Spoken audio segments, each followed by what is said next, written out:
Hello friends, नमस्कार. तर स्वागत आहे तुमचं माझ्या एका नवीन व्हिडिओमध्ये.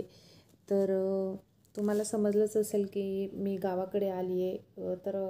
गावाकडची सकाळ तर विचारायचंच काम नाही. अगदी निवांत मस्तपैकी सकाळी 8 वाजेपर्यंत झोपून राहणे आणि सकाळी मुलीच्या शाळेचं टेन्शन नाही, टिफिनचं टेन्शन नाही, जेवण बनवायचं टेन्शन नाही, ना भाजीचं टेन्शन नाही की आज कोणती भाजी करायची आहे, कसलंच टेन्शन नाही आणि मस्तपैकी शांत असं झोपून राहणं खरंच माहेर सुख यालाच म्हणतात.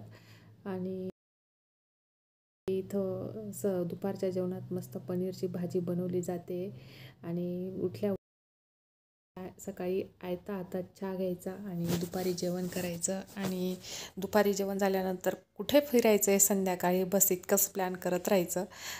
असाच गावाकडचा आमचा दिवस जात असतो.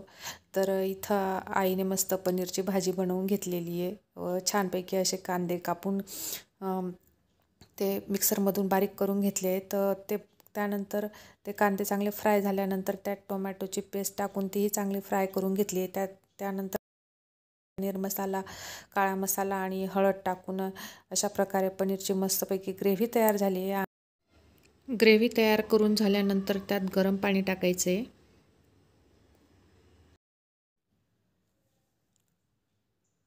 कांदे आणि टोमॅटो चांगले परतून झाल्यानंतर त्यात मसाले घातल्यानंतर गरम पाणी टाकायचे. तुम्हाला पाहिजे तेवढ्या प्रमाणात तुम्ही गरम पाणी टाका. त्यानंतर कोथिंबीरने गार्निशिंग करून तुम्ही पनीरचे पीस टाका. तर इथंच याने मस्तपैकी छान असे पनीरचे पीस रचून ठेवलेले आहेत टाईमपास करण्यासाठी. तर अशा पद्धतीने आमची इथं पनीरची भाजी तयार झाली आहे आणि आरामशीर दुपारी जेवण करून वरती टेरेसवर टाईमपास करत बसली होती बराच वेळ. तर आमच्या टेरेसवरून मस्तपैकी असा हा छान असा गावाचा लूक दिसतो आमच्या. तर मी बऱ्याच वेळा इथं येऊन बसते ह्या टेरेसवर टाईमपास करत आणि बस फक्त शांततेत बसून राहावं आणि इथलं आणि गावाकडच्या स्वच्छ वातावरणाचा आनंद घेत फक्त पाहत राहावं. पक्ष्यांचा किलबिलाट आणि ती शांतता, याशिवाय दुसरा कुठलाच आवाज नसतो. त्यानंतर संध्याकाळी आम्ही आमच्या कुलदैवतेला आलो. तर मी नेहमी कधीही मी गावाला येते तेव्हा मी कुलदैवतचं दर्शन घेण्यासाठी येतच असते. आमच्या कुलदैवताचं मंदिर आमच्या गावातच असल्यामुळे आम्ही बऱ्याच वेळा ह्या मंदिरात येत असतो आणि हे मंदिर इतकं सुंदर आहे, इतकं मोठं आहे. तर तुम्ही बघू शकताय मंदिराचा परिसर आतूनच इतका सुंदर दिसतो, इतकी स्वच्छता आणि हे मंदिर म्हणजे इतकं मनाला प्रसन्न करतं, इतकं शांत वाटतं या मंदिरात. तुम्ही आले कधी तर ह्या मंदिराला नक्की भेट द्या आणि तुमच्यापैकी बऱ्याच जणांना हे मंदिर माहिती असेल.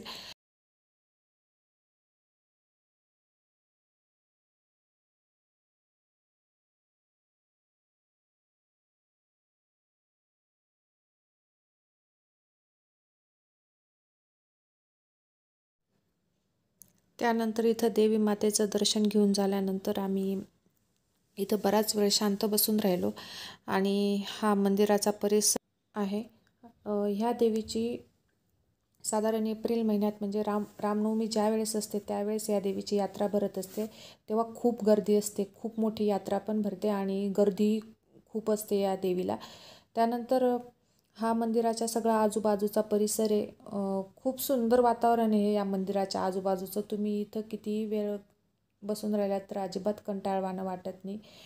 त्यानंतर आम्ही मंदिरात बसल्यानंतर देवीचं दर्शन घेऊन आता आम्ही जायला निघालो आहेत. तर आजचा व्हिडिओ मी इथंच संपवते.